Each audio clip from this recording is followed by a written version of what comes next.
Assalamualaikum warahmatullahi wabarakatuh. Pada kesempatan yang baik ini, Pak Agus akan menyampaikan tentang konsep dasar gawat darurat. Sebagai perawat memang harus mengetahui tentang konsep kegawat daruratan karena Anda nanti akan bertugas di front office-nya seluruh layanan itu adalah di unit kegawat daruratan ya. GD itu pasti ada di depan, tidak mungkin di belakang. Oleh karena itu, Anda harus memahami ya bagaimana keilmuan tentang kegawat daruratan. Tepat sekali di prodi kita memang keunggulannya di kegawat daruratan dan kebencanaan. Pada kesempatan ini Pak Agus akan menyampaikan tentang konsep kegawat daruratan. Ya mungkin nanti bisa didengarkan, ditelaah. Ya mungkin nanti di pertemuan selanjutnya pakai Google Meet atau Zoom, Pak Agus ingin berdiskusi lebih banyak tentang konsep kegawat daruratan dan kebencanaan ini. Jadi pada kesempatan kali ini ada konsep ya, konsep kegawat daruratan, ada istilahnya adalah apa? Gawat ya, ada gawat, ada juga darurat ya. Ada gawat, darurat. Jadi kalau kita lihat nanti di rumah sakit ya, di seluruh layanan ya, di seluruh layanan yang ada, baik itu di mana, di puskesmas, di rumah sakit ya, di rumah sakit itu kalau kita lihat di front office depan ini pasti namanya adalah UGD. Ada istilah UGD, ada istilahnya adalah IRD ya, IRD. Kalau UGD itu adalah unit gawat darurat, bukan ujung-ujungnya duit, upet golek duit ya, bukan, unit gawat darurat ya. Nah, kalau yang di di IRD ya, IRD ini adalah instalasi ya, instalasi itu lebih besar daripada unit ya. Instalasi rawat darurat. Jadi di sini tidak hanya observasi ya, tidak hanya di UGD itu ada dua ya, ada istilahnya adalah observasi itu adalah pengawasan ya, pengawasan. Jadi pengawasan sebelum pengawasan. Nah ini pengawasan sebelum kemana? Sebelum ada kemungkinan 3 ya. Observasi itu kadang-kadang ada yang meninggal ya, meninggal mungkin, atau yang lanjut ke rawat inap ya, atau ada di rawat jalan ya, rawat jalan. Kalau di mana, di rawat inap ya, di rawat inap ini dan meninggal dan rawat jalan. Kalau rawat inap itu ke ruangan ya, ke ruangan di rumah sakit ini ya. Nanti ruangan yang kita kenal macam-macam ya, mulai dari ada ruang penyakit dalam ya, ada ruang bedah ya, ruang bedah, ada ruang anak, ada ruang kebidanan ya, kebidanan dan kandungan. Nah ini ya, kebidanan kandungan. Terus ada juga nanti kalau meninggal pasti ya, kalau meninggal pasti di kamar mayat ya, kamar mayat, atau kalau bisa nanti dilakukan sebuah otopsi ya, kalau kasus kriminal ya, kasus kriminal. Kalau rawat jalan ya ini nanti di poli ya, poliklinik ya, poliklinik. Nah, poliklinik itu macam-macam, ada poli apa aja di rumah sakit itu ya. Ini macam-macam, ada poli THT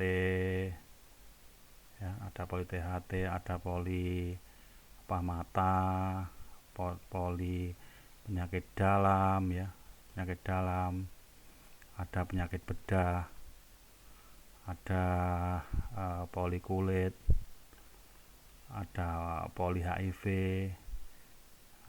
terus ada poli mata ya, sudah ada ya, poli jantung. Kalau penyakit dalam itu terbagi lagi jantung, ada poli paru ya, dan lain-lainnya. Dan banyak sekali poli-poli sesuai subspesialisasi dari dokter-dokter spesialis ya. Oke, ini adalah contoh gambarannya, dan nanti ke depan Anda praktek semuanya di sini ya, kecuali di kamar mayat. Memang kamar mayat masih menjadi pertimbangan ya kalau sekarang ya. Nah, ini penyakit dalam ini sekarang sudah berbagai macam ya. Jadi penyakit dalam ini itu sudah menjadi beberapa subspesialis ya, beberapa subspesialis yang ada ya. Jadi kalau kita lihat nanti di penyakit dalam ini, nah ini ya, penyakit dalam ini ada subspesialis, ada jantung ya, ada paru, ada poli pencernaan ya, pencernaan. Nah, bahkan sekarang ada sistem yang lain ya, masih dalam, adalah urologi ya, urologi, ada poli tulang ya, poli tulang, atau terkenal dengan istilah ortopedi ya, ortopedi itu sana ya. Ortopedi itu yang di ruang dalam ya. Nah, jadi masing-masing itu ada dalam, ada bedah ya, ada anak, ada kebiasaan gantungan. Nah, nanti di ruang UGD juga seperti itu ya, dibedakan menjadi beberapa jenis penyakit yang ada ya. Oke, kita lanjutkan ya. Oke, ini Pak Agus nggak bikin foto yang mengerikan ya di UGD. Nah, ini contoh di UGD, kita lihat ya. Jadi gawat darurat ini adalah keadaan mengancam nyawa. Kalau kita lihat di sini ya, di sini ini keadaan mengancam nyawa, ini mengancam nyawa di sini ya. Ada tulisan di sini mengancam nyawa ya. Dan ini jika tidak segera ditolong dapat meninggal atau cacat ya, sehingga perlu ditangani dengan prioritas pertama. Yang termasuk keadaan ini adalah pasien contoh ya, keracunan akut, penurunan kesadaran, gangguan nafas, jantung, gangguan sirkulasi ya jantung, terus keracunan pada mata yang segera bisa menyebabkan kebutaan ya. Ini namanya gawat dan darurat. Gawat itu mengancam nyawa, darurat itu harus segera ditangani ya dengan cepat. Ini kalau kita lihat ruangannya ini ya luar biasa ya, seperti ini. Ada percikan-percikan darah, alat-alat yang luar biasa di sini ya di UGD. Ini contohnya terjadinya disaster ya. UGD-nya nggak karu-karuan ini ya. Setelah pertolongan pertama pada kasus ya trauma. Di UGD ini ada beberapa macam alat ya yang ada di UGD ya. Taruh contoh ini mulai dari alat-alat yang ya, table setnya ini ya, table setnya ada. Terus ini juga ada alat pemeriksaan fisiknya ya. Jadi lengkap di UGD itu ada alat pemeriksaan fisik, ada table set, terus ada juga bedside monitor ya. Kalau kita lihat di sini, di sini ada bedside monitor ya, ini bedside monitor, ada papan untuk menulis pengumuman atau mengkalkulasi ya. Dan ada kabel-kabelnya banyak sekali ya di bedside monitor. Terus ini ada oksigen sentral ya, O2 sentral ini ya. O2 sentral, ini ada standar infus ya. Ada standar infus. Ya, standar infus. Terus di sini ada infus pump, siring pump ya. Ada infus pump, siring pump. Terus ini ada DC shock ya, DC shock ya. Ini untuk defibrilasi, pemacu jantung. Ini ada alat tensimeter ya. Ini bednya lengkap, ada tempat sampah, desinfeksi. Ini ada suction ya, suction ya lengkap. Terus ini ada obat-obatnya di sini ya, obat-obatan ya, obat-obatan di sini. Nah ini kalau kita lihat alatnya sudah lengkap ini di UGD di satu stase. Ini ada pedoman-pedoman resimen ya. Resimen itu ada aturan terapi, resimen terapi. Ini ada di sini. Seluruh anak-anakku sekalian yang saya banggakan ya. Jadi alat-alat seperti ini insya Allah di lab kita sudah ada. Tinggal kita nanti mencoba untuk menggunakan alat-alat tersebut ya. Nah, ini contoh device-nya ya. Lanjut. Nah, ini sekarang di UGD gawat tidak darurat, contohnya ada lagi gawat tidak darurat ya. Jadi gawat tidak darurat itu artinya ini. Nah, ini gawat tidak memerlukan tindakan darurat, tapi gawat mengancam nyawa ya. Contohnya adalah pasien kanker stadium akhir ini ya. Kanker stadium akhir ini. Contoh pasiennya seperti ini ya. Ini ada oksigen tabung. Terus ini posisinya ya bos, semivolar ya. Posisi semivolar. Volar ya. Terus ada oksigen tabung di rumah sakit khas rumah sakit di Indonesia ya. Seperti itu. Nah, ini contohnya pasien yang gawat tapi tidak darurat. Ada lagi pasien yang tidak gawat dan tidak darurat ya. Contohnya adalah keadaan yang tidak mengancam nyawa dan tidak memerlukan tindakan darurat. Gejala dan tanda klinis ya ringan ya. Ini ringan ya, ringan asimptomatis setelah mendapatkan terapi definitif ya. Ini dapat dipulangkan dan dikontrol ke poli rawat jalannya. Tadi yang saya berikan rawat jalan ya, rawat jalan. Jadi rawat jalan itu nanti ke poli ya, poliklinik, polikliniknya. Kalau dilihat biasanya poliklinik itu orang nyebut poli gitu aja ya, poli. Oke, lanjut. Lanjut adalah ini kondisi pasien karakteristik di UGD. Jadi yang pertama bisa dilihat di sini adalah kondisi pasien ya. Yang pertama mengancam nyawa ya, life threatening ya, mengancam nyawa. Jadi mengancam nyawa itu mulai dari sakit yang kritis ya, sakit yang kritis, perdarahan yang tidak terkontrol, ruptur aorta. Ruptur itu pecah ya. Ruptur itu pecah ya, pecah. Ini ruptur aorta ya, atau ruptur itu misalnya pecah ya, pecah aorta. Kita tahu aorta itu adalah kita lihat jantung ya. Kalau kita lihat gambar jantung, kalau saya gambarkan seperti ini, jantung kita kan gini ya, jantung itu gini ya. Jadi ada atrium, ini atrium, terus ada ventricle ya. Sedangkan pembuluh darah yang keluar dari ventricle kiri itu adalah disebut dengan aorta ya. Ada yang mengalirkan ke atas dan ke bawah ya. Ini aorta. Jadi ada yang ke atas itu namanya aorta ascendens ya. Yang ke bawah adalah descendens.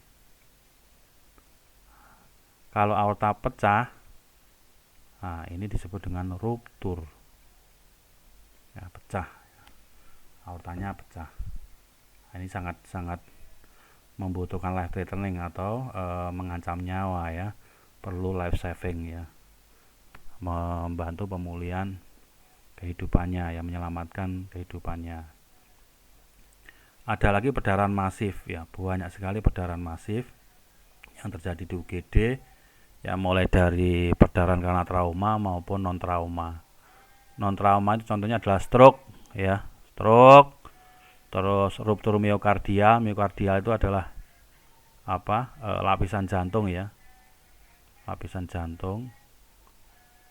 Nah, ini harus tahu. Miokardial fraktur pelvis.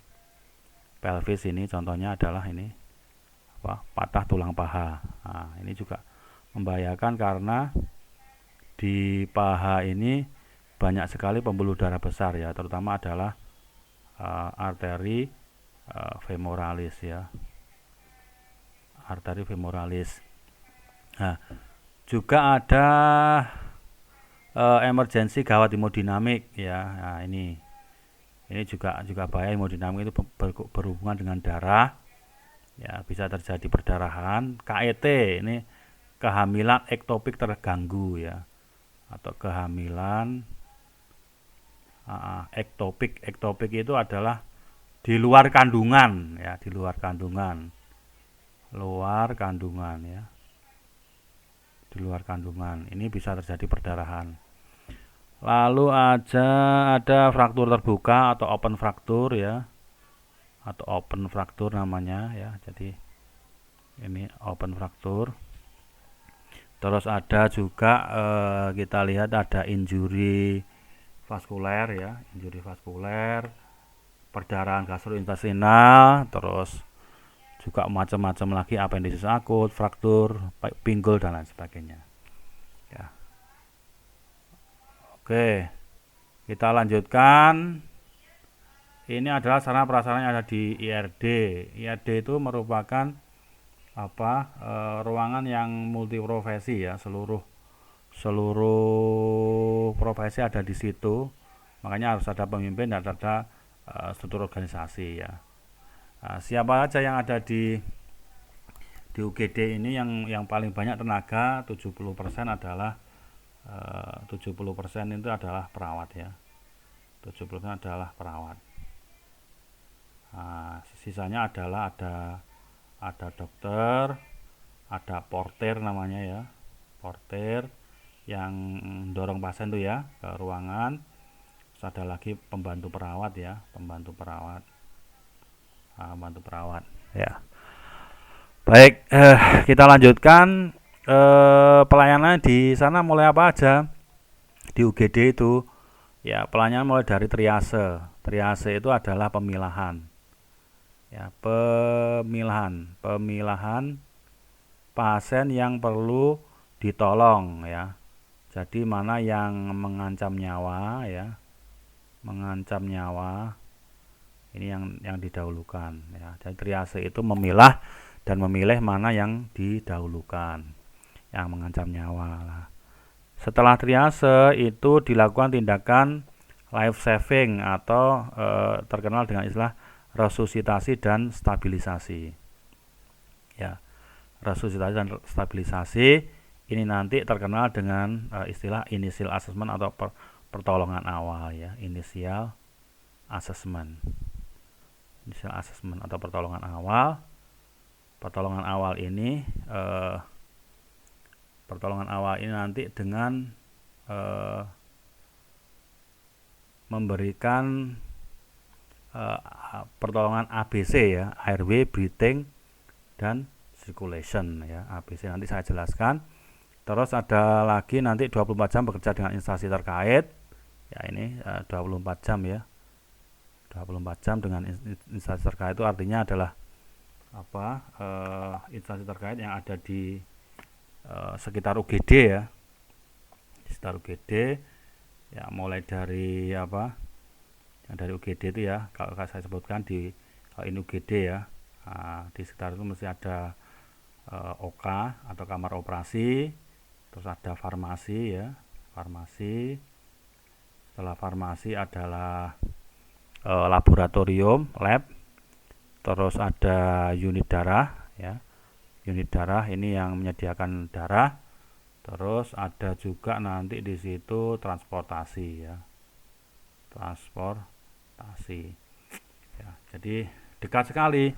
Jadi UGD itu harus berdekatan dengan OK, farmasi, lab, dan unit darah. Tidak boleh berjauhan.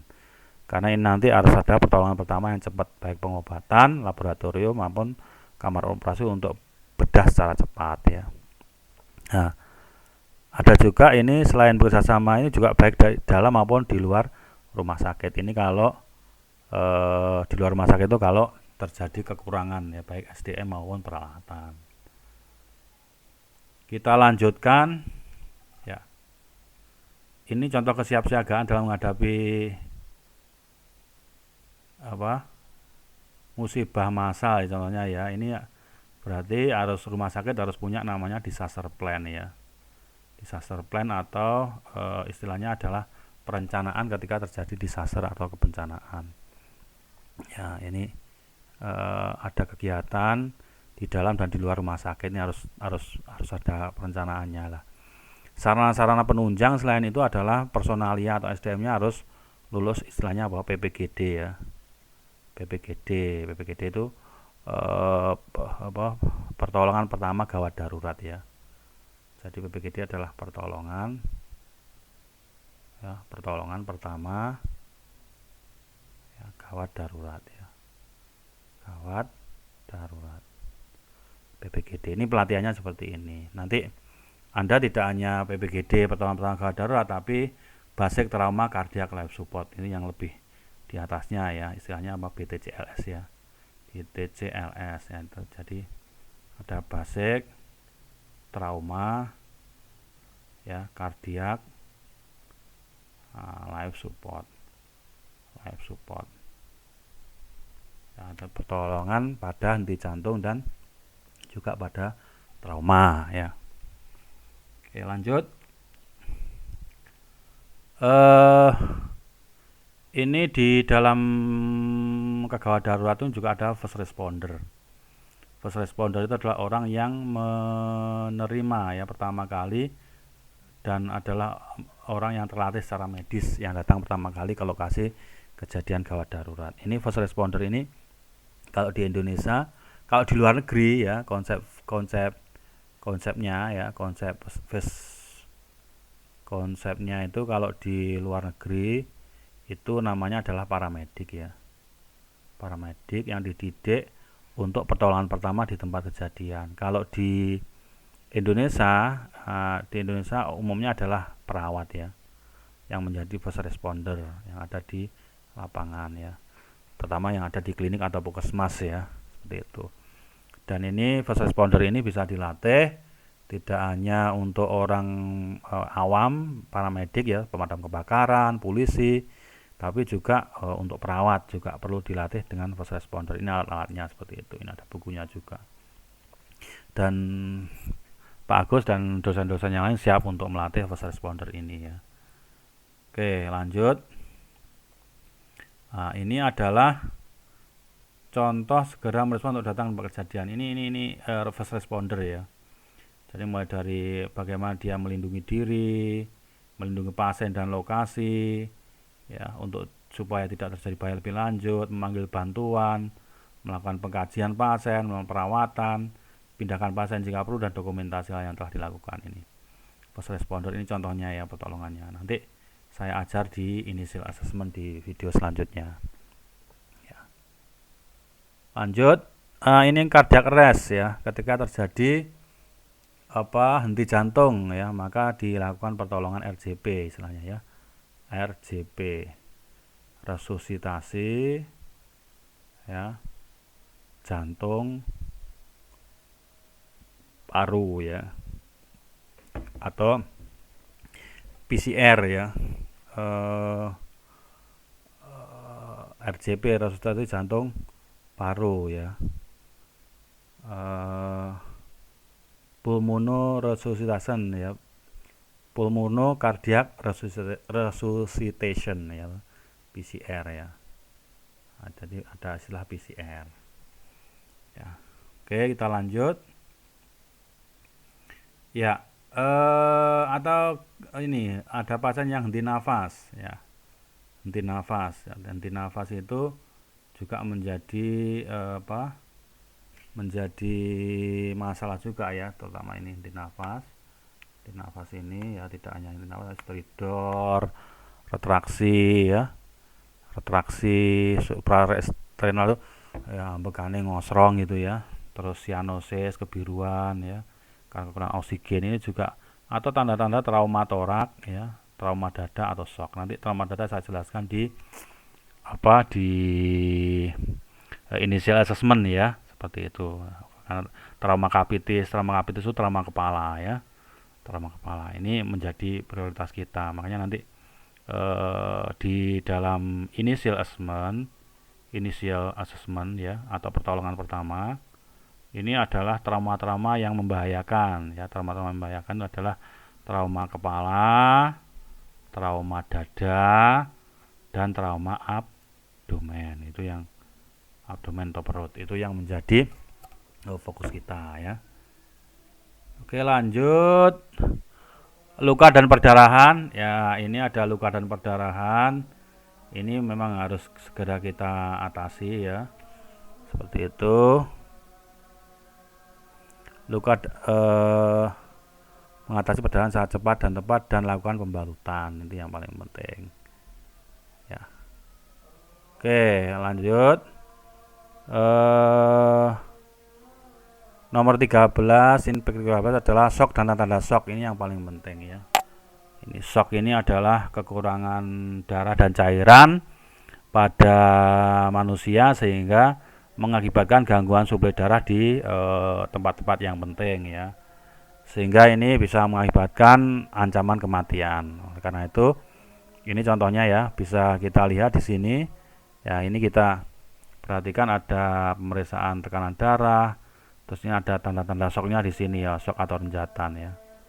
Nah, ini posisinya ya, harus kaki lebih tinggi, ini salah nih posisinya ya, seperti itu.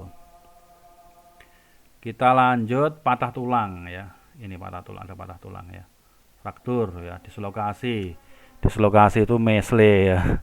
Sendinya ada trauma dada, pelvis ya, spinalis ini.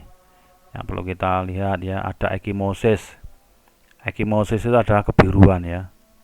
Kebiruan. Nah, itu ekimosis ya. Deformitas ya. Ada juga ini apa?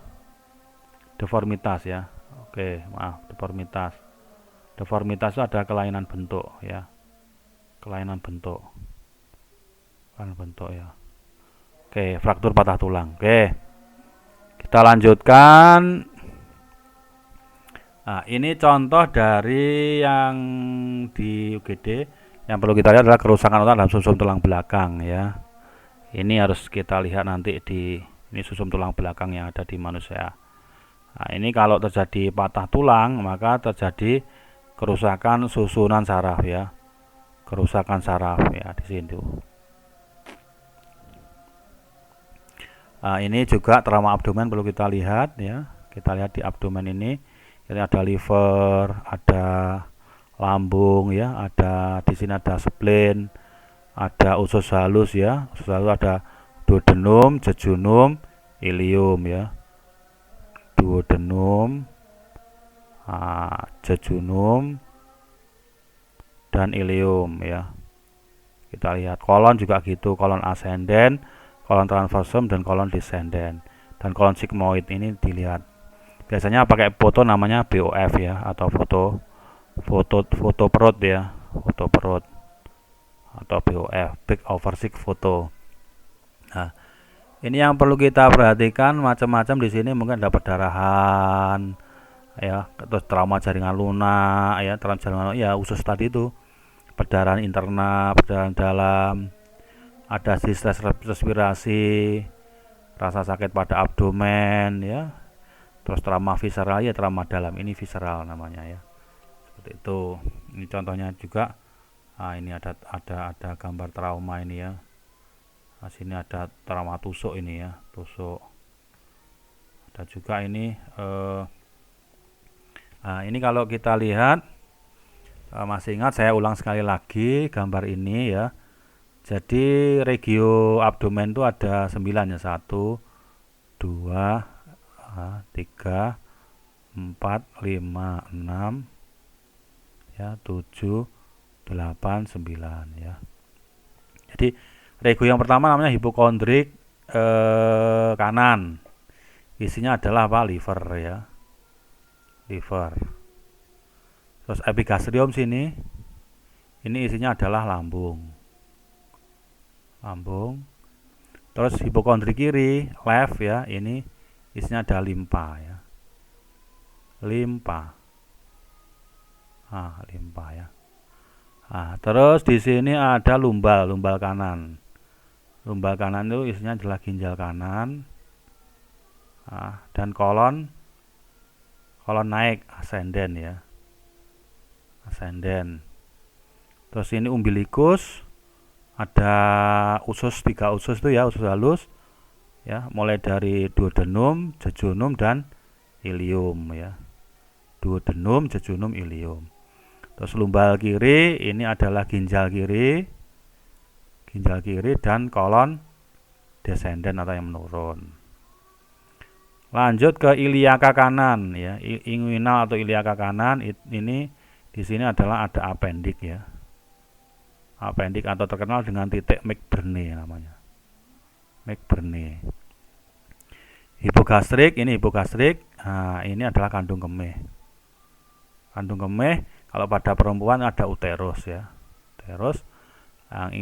Inguinal kiri atau iliaka, istilahnya iliaka kiri, itu isinya adalah kolon sigmoid ya. Sigmoid. Oke, ini harus paham. Jadi kalau nanti di foto regio mana yang ada ekimosis atau biru, warna biru, berarti Anda harus bisa melihat itulah ya. Kalau ini semuanya di foto ya, semuanya di foto, maka Anda harus bisa menyimpulkan daerah yang trauma ya. Daerah trauma. Itu bisa, mungkin nanti dilakukan bedah ya, bedah atau operasi. Itu yang perlu Anda perhatikan di situ itu. Nah, ini contoh apa? Contoh patogenesis ya, patogenesis. Jadi trauma, penetrasi, tekanan, non penetrasi, kontusio, laserasi, jejas, hematom, macam-macam. Kontusio itu ya memar ya, laserasi lecet, jejas itu apa ya? Remek gitu ya. Hematom itu perdarahan bawah kulit, menekan saraf peritonitis, terjadi perdarahan jaringan lunak, nyeri ya diagnosanya, atau risiko infeksi juga bisa. Ya, itu contohnya seperti itu nanti kalau membuat patofisiologi. Oke, kita lanjutkan. Keterampilan apa yang harus dimiliki di UGD atau unit gawat darurat? Ini airway management yang pertama ya. Nah, ini airway management. Airway management ini, airway management. Airway itu adalah jalan nafas ya. Jalan nafas. Terus ada apa? Oksigenasi, ada suction, ada pemeriksaan AVPO, alat verbal pain response, PRLA, pupil size, equilibrium reaction to light and accommodation. Ini nanti akan diajarkan oleh Pak Agus ya. Itu ada AVPO, awake verbal pain responsive ini ya, awake verbal responsive ini. Yang pertama adalah ini pupil. Ini pupilnya normal, ukurannya normal. Ini melebar ya, atau lebar atau dilatasi ya. Dilated ya, dilatasi. Kalau ini anisokor ya, anisokor itu tidak sama right and left ya, kiri kanan tidak sama, anisokor namanya. Ini AVPU ya.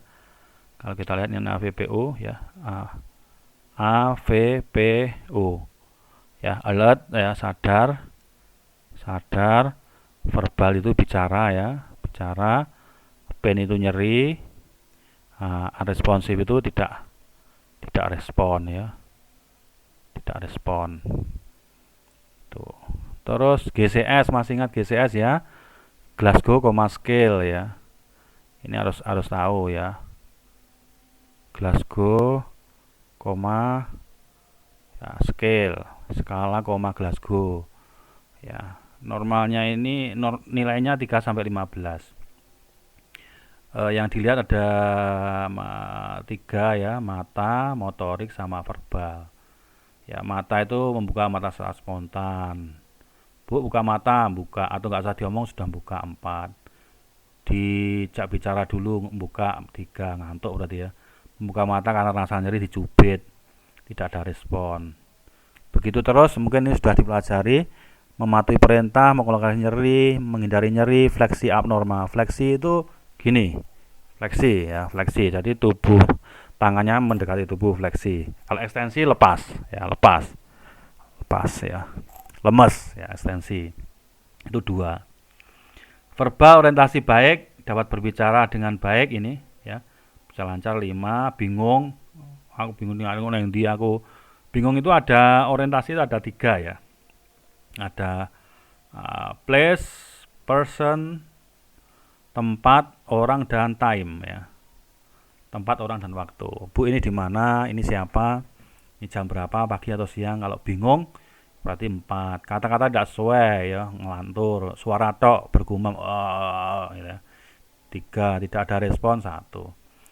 Kalau di jumlah, ini yang pertama, kalau jumlahnya 14 sampai 15, berarti komposmentis. Komposmentis itu sadar penuh ya, sadar.